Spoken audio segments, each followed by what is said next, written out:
माजी पंतप्रधान स्वर्गीय इंदिरा गांधी यांचं बलिदान पूर्ण देशाला नव्हे तर जगाला माहीत आहे. गांधी घराणे त्यागाचं प्रतीक म्हणून ओळखले जाते. याचं स्मरण गिरीश महाजनांनी करावं असा खोचक टोला काँग्रेसचे जिल्हाध्यक्ष कल्याण दळे यांनी केलाय. 12 वर्षात शेतकऱ्यांसाठी कष्टकऱ्यासाठी सरकारनं काय केलं हे महाजन यांनी बघावं. तसेच किती मलिदा 12 वर्षात खाल्ला याविषयी देखील बोलावं असं स्पष्टपणे कल्याण दळे यांनी म्हटलंय. दिवसापूर्वी गिरीश महाजनांनी एक वक्तव्य केलेलं आहे. देशाच्या माजी पंतप्रधान इंदिरा गांधी यांच्याबद्दल त्यांनी एक चुकीचं वक्तव्य केलं आहे. काय सांगणार? देशाच्या माजी पंतप्रधान स्वर्गीय इंदिराजी गांधी यांचं बलिदान संपूर्ण देशाला नाही तर दुनियाला त्या ठिकाणी माहीत आहे. गांधी घराणं एक त्यागाचं प्रतीक म्हणून या देशामध्ये या ठिकाणी ओळखलं जातं.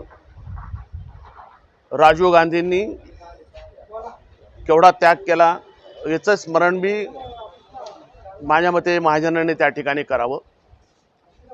आणि ब्लू स्टार सारख्या ज्या घटना या देशामध्ये चुकीचा संदेश देणारे महाजनांचं या ठिकाणी वक्तव्य, त्यांनी 12 वर्षामध्ये सर्वसामान्य शेतकरी कष्टकरी यांच्या भल्यासाठी काय शासनाने केलं हे त्यांनी बघावं. त्यांनी 12 वर्षात किती मलिदा खाल्ला या बाबतीमध्ये त्यांनी त्या ठिकाणी बोलावं. देशाच्या हिताच्या संदर्भामध्ये काँग्रेस कटिबद्ध आहे आणि कटिबद्ध त्या ठिकाणी राहणार. देशाच्या सुरक्षेसाठी आणि देशातल्या सर्व गोरगरीब लोकांसाठी काँग्रेस खंबीरपणे त्याच्या पाठीमागे उभा आहे. त्याची चिंता महाजनांनी त्या ठिकाणी करू नये. या वक्तव्याचा आपण काही निषेध करणार? आम्ही या बाबतीतला 100% त्यांच्या या बोलण्याचा निषेध त्या ठिकाणी करतो आहेत. आणि भविष्यातील त्यांच्या वक्तव्यासंदर्भामध्ये जालना जिल्ह्यामध्ये सुद्धा निषेधाचं आंदोलन त्या ठिकाणी आपल्याला दिसेल.